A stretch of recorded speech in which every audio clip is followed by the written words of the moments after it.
live from WPRI 12. This is Eyewitness News at 5:30. Coverage you can count on. New at 5:30, massive blaze. Several families are safe and sound tonight thanks to some quick-thinking firefighters. In stent surgery, former President George W. Bush undergoes a heart procedure to remove a blockage from his artery. First at 5:30 tonight, we are uncovering new information about a Rhode Island man charged with violating the state's social host law. Eyewitness News has learned the suspect is a doctor with ties to a well-known local medical school. It's our top local story tonight. Eyewitness News reporter Shantae Lands is live in the newsroom now with the details. Jen and Mike, Barrington detectives told me that they told them that he's currently working at University Emergency Medicine, which is an affiliation of Brown University. Exactly 1 week after Barrington police shut down a party located down a long driveway on Bullock Avenue, Eyewitness News has uncovered even more information about the father, accused of hosting an underage drinking party. We learned that 57-year-old Bruce Becker was arrested and released on July 30th, but while he was at the police station, police say Becker told them he works at University Emergency Medicine in Providence. Its website says it's affiliated with the Albert Medical School of Brown University and also with Lifespan. Although Beckert is not employed by Rhode Island Hospital, officials there confirm he is currently an attending physician. I called Brown University for more information about Becker's connection, but never heard back. And there was no answer today at his Barrington home. Becker has been charged with violating the state's social host law, a statute Chief John LaCrosse has been backing for years. It's concerning to me as the chief because, we don't want to repeat mistakes that we can prevent. The police report revealed that 30 teens were seen running all over the property once officers arrived. An underage girl was arrested after police say she was spotted carrying alcohol. If convicted, a first-time violator of the social host law could be fined anywhere between $350 and $1,000 and sentenced to up to 6 months in jail. A serious crime to Chief LaCrosse. This year alone, we've had in the last 3 months several underage drinking parties and kids who were receiving alcohol poisoning. And Becker is expected to appear in district court tomorrow for his arraignment. Reporting live in the newsroom, Shantae Lands, Eyewitness News. Developing news now on a lawsuit over a new state graduation requirement. A judge has ordered the state education board to open its private retreat to the public when discussing the kneecap test. The ruling comes after the Rhode Island American Civil Liberties Union asked a judge to stop the board from holding the private retreat, saying it violates open meetings laws. The private retreat is scheduled for later this month. In other stories, we're working all new at 5:30 tonight. A local gentlemen's club could be forced to shut down after police say they discovered an underage dancer. Providence police tell us they're working to close cheaters after they say a 15-year-old girl who had been missing from Boston was found dancing at the club last week. And a man says she was with 51-year-old Troy Footman, who's facing human trafficking charges in connection with that case. The club's manager tells us they have an agreement with the city not to hire anyone under the age of 18, and that the girl's ID said she was 22. Police also want a city ordinance that would require gentlemen's clubs to conduct background checks. The law license of a criminal defense lawyer convicted of bribing a stabbing victim has been suspended. The Rhode Island Supreme Court suspended Gerard Donnelly's license today. Donnelly was found guilty in June of paying the victim $6,000 not to testify against his client, the man who allegedly stabbed him. He had voluntarily asked the court to suspend his license to practice pending any final appeals of the conviction. Donnelly is set to be sentenced on August 30th. Tonight, former President George W. Bush is in the hospital recovering from a heart procedure. We first told you about it as developing news on Eyewitness News at noon. Doctors in Texas say they performed a successful stent surgery on the 67-year-old Bush this morning. Eyewitness News reporter Melanie Woodrow joins us now with the latest developments. At the recommendation of his doctors, former President George W. Bush had a stent placed in his artery to open a blockage and keep blood flowing to his heart. During a typical procedure, surgeons guide a narrow tube through a blood vessel in the groin area up to the heart. A small balloon is inflated to clear the artery and make room for the stent. That's where the stent comes in like a scaffold. If you see, it's like a metal mesh. Bush has no history of heart trouble. A spokesperson for the 67-year-old says doctors in Dallas discovered the blockage during an annual physical.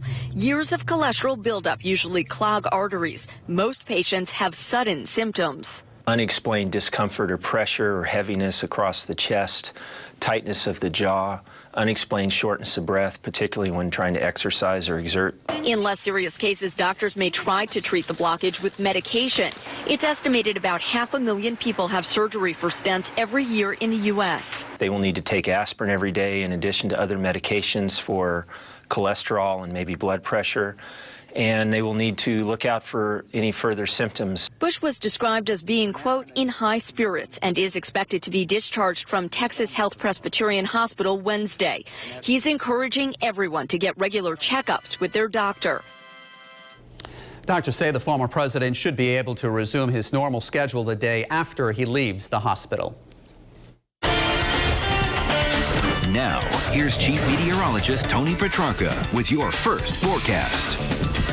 Well, the weather word continues to be refreshing, breezy and dry, and an incredibly dry air mass, as you know, humidity-wise, for early August. Just delightful live pinpoint Doppler 12 radar with lots of sunshine. Of course, not seeing any precipitation, and certainly won't see any this evening and during the overnight, though we do have it in the forecast down the road. Sunny skies in Providence right now. The temperature coming in the 70s in most areas, mid-70s, but look at that humidity down to 42%, making it very comfortable. So certainly no weather problems for this evening. Sunset now during the 7 o'clock hour, 7:57. Sunshine at 7 o'clock, 71. By midnight, the temperature slipping off to 64. Of course, another comfortable night on tap, but some changes on the way, including humidity and eventually some showers. I'll let you know when they'll arrive. The full forecast coming up in just a bit. Time now for Jam Cam traffic. Get a check on the roads with Jay Rogers.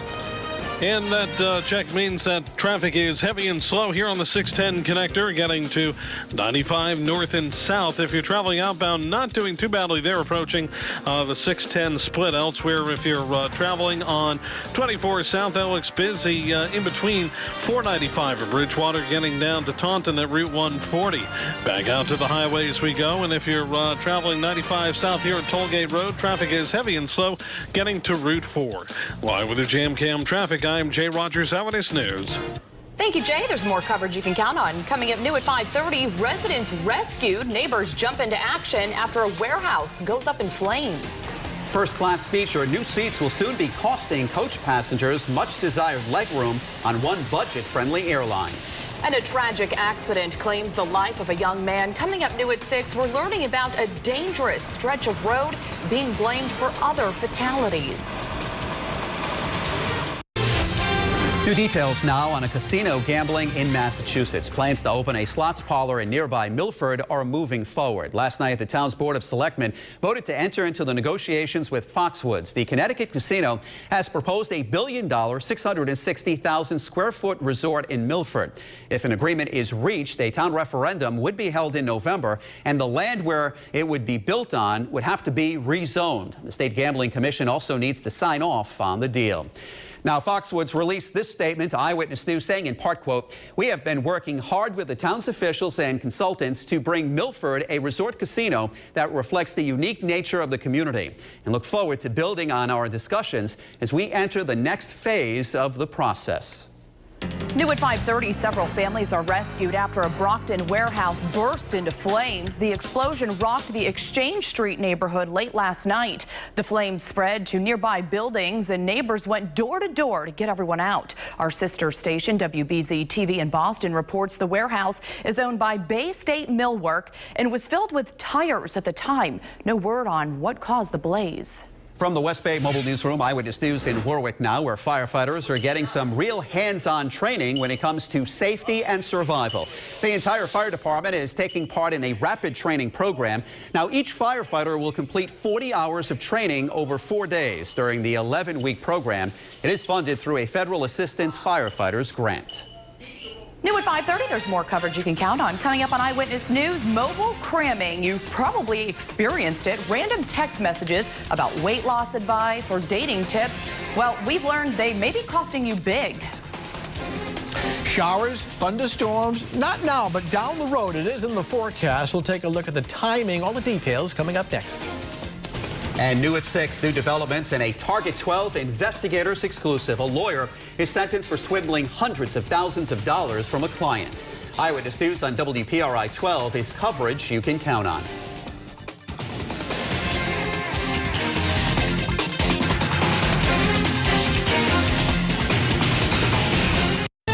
Now for Eyewitness News, call 12 for action. Ever get one of those texts with dating tips, weight loss advice, or horoscope information, and then just brush it off as spam? Well, you may want to check your mobile phone bill. You may have been crammed. Tonight, problem solver Susan Hogan has the story.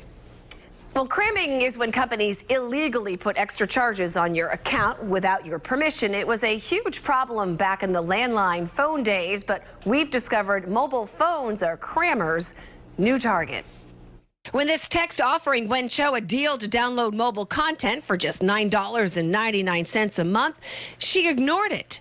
But when the second one popped up from the same sender with a strange note about war and peace, she opened it. I thought, oh, maybe it's from a friend whose number I don't have in the contacts. Wen called her mobile phone carrier to block future mystery messages and got some shocking news. I was told that by the act of opening the text message, I had consented to what they were trying to sell me. Industry experts say charges like this are costing consumers more than $600 million each year. Consumers miss these charges, the feds say, because they appear on mobile phones as innocuous sounding fees like standard rate plan, member fee, and voicemail. Carriers make it very clear when they take on a relationship with a third-party vendor like this that there are certain rules of the road you have to follow here.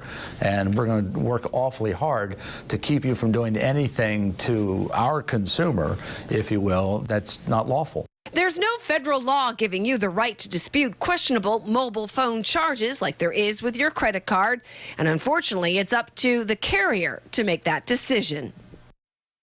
And if you are concerned about being crammed, you can call your cell phone company and ask them to block any third-party charges from being billed to your account. And if you have a consumer problem you need help solving, contact our Call 12 for Action Center Monday through Thursday from 11 until 1, hotline 228-1850. Or if you're interested in becoming a Call 12 for Action volunteer with me, you can call that same number you see right there on your screen. I'm problem solver Susan Hogan, Eyewitness News. In more consumer coverage tonight, home buyers are paying a pretty penny when it comes to closing the deal, according to a survey by Bankrate.com. Now, nationwide, closing costs averaged about $2,400 over the past year. That's up 6% from 2012. Underwriting fees were also up, and third-party fees, which include the cost of an appraisal and credit check. JetBlue is cutting back on legroom in order to make room for a new first-class feature that takes rest and relaxation to a higher level. Starting next year, the budget-friendly airline will offer new seats that will convert to lie flat beds on flights from California to New York. In order to make this happen, the carrier is taking 1 inch of legroom from its coach seats. The new seats will debut on their Airbus A321 planes next year. Now, here's Chief Meteorologist Tony Petrarca with your live Pinpoint Doppler 12 Futurecast. Well, if you're up early this morning, you may wonder just how cool was it? Well, in some spots, especially northern suburbs, down into the mid-40s. Recovered nicely, though, this afternoon, close to 80. Air is very dry, so certainly nothing on live Pinpoint Doppler 12 radar. Sunshine in Providence. In fact, most areas now coming in with temperatures essentially in the low to mid-70s. In Bedford, 76, as well as Providence. Newport, sparkling sunshine now in a temperature at 72 degrees. Westerly coming in at 73.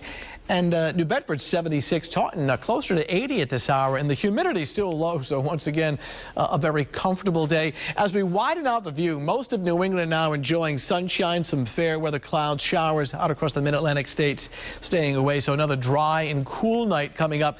Further down the road, some showers, not so much for tomorrow, but certainly by the end of the work week. But the next 24 hours looking good, nice this evening. That clear skies, dry and comfortable.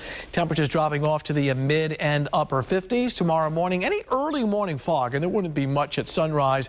Burning off to sunshine, 50s and 60s very early, recovering to the mid-70s by late morning, and a beautiful Wednesday afternoon. Still with that dry, comfortable air mass. High temperatures, certainly no excessive heat or humidity. We're thinking upper 70s to around 80, and certainly not much higher than 80 degrees. Here it is in more detail for you Wednesday afternoon from Garden City and Cranston, Riverside and Barrington. Upper 70s with some sunshine. The wind light out of the southeast. That is a sea breeze. They keep the coastline and the beaches just slightly cooler from Westerly to Charlestown to Newport at 78. Further inland, temperature a degree or two milder, not much higher than 80. Blue skies and low humidity, so another refreshing day. Southeastern Massachusetts, look, whoa, where'd it go? Southeastern Massachusetts looking good as well. That includes the Cape and the islands with some sunshine as temperatures will top out again around 75 to 80 for the afternoon high. So looking pretty good. By tomorrow night after midnight, we'll bring in some scattered showers. And the humidity returns for both Thursday and Friday. And with that higher humidity will come scattered showers both days. Temperatures in the lower 80s. At times there may be some occasional downpours and thunderstorms embedded within all this. A leftover shower Saturday morning, but then things will improve by Saturday afternoon. A comfortable weekend. It's not too hot. Humidity levels are nice and dry. Sunshine on Sunday with a temperature at 83. And once again, the beaches like today for tomorrow looking pretty good. Sunshine and dry. Air temperature at 75. A light sea breeze. The tide is high at most beaches around 9 o'clock in the morning. Water temperature slipped off just a little bit. It's cooled off from at one point back in July. The water temp was 75. It's down to 68 degrees, but overall looking pretty good. A little unsettled for later in the work week, but then some improvement by the weekend. And again, the timing appears to be Saturday afternoon into Sunday with afternoon temperatures in the low 80s and nighttime readings in the 60s and 70s. You can download the Channel 12 app through iTunes on your iPhone or your Android smartphone or on the iPad as well. So a little hint of autumn this morning. Yeah. Dog woke up early and was like, what's this? He blamed you. Yeah. All right, thanks, Tony. Coming up next. It's called the Shark Bite Diet. You can lose 2 pounds in 3 seconds. New at 5:30, a shark bite victim hasn't lost his sense of humor. And tonight, he's opening up for the first time about his frightening encounter. Then new at 6, there's a new hot spot to stay overnight in the Ocean State. Why one company wants you to skip the hotel and head to the water. Eyewitness News on WPRI 12 is coverage you can count on. New at 5:30 tonight, a Florida man is attacked by a shark and lives to tell about it. Eric Norrie was snorkeling in the Bahamas last month when he felt something bite the back of his leg. His wife and children witnessed the horrific scene. Listen as the victim describes the frightening moment. All of a sudden, I just felt this on the back of my leg, and just as I looked back, he was just finishing his bite and ripping and swimming off, and you could see a piece of my leg in his mouth. Norrie says the fact that he can walk is a miracle. He is awaiting skin graft surgery to have his leg looking and feeling new again. An autistic man from Michigan had the meet and greet of a lifetime, meeting the Beach Boys. 22-year-old Brent Warner is nonverbal, and the only words he can actually say, Beach Boys. So a radio station arranged to give the young man and his father front row concert tickets and passes to meet the band. His dad says he will take this memory with him for the rest of their lives. Sometimes you say, okay, I can't wait till my kids graduate high school, can't wait till graduate college, get married. And for me, this is like a college graduation, just to show the Beach Boys how much he loves them. I guess it's kind of the ultimate compliment for us, you know, in our music. It's a tribute to our music. Warner's father says they plan on going to a lot more concerts in the future. An uplifting moment for some children from Newtown, Connecticut. 8 months after the deadly shooting at Sandy Hook Elementary School, one of the local youth baseball teams is headed to the Cal Ripken League World Series. The Newtown Renegades roster is made up of 10-year-olds. Some of them were students at Sandy Hook. The Renegades won the New England Regional this past weekend. They'll start in the World Series tournament on Saturday, and we wish them all the best of luck. Absolutely. There is more local coverage ahead on Eyewitness News at 6. Susan Roberts is here now with the stories you'll see new in just a few minutes. Coming up later on, reputed Boston mob boss James Whitey Bulger is awaiting his fate tonight. New at 6, we'll bring you the latest in the jury's first day of deliberations in his racketeering trial. A former state lawmaker gets a chance to end a legal fight he faces on embezzlement charges. Details on what happened in court, new at 6.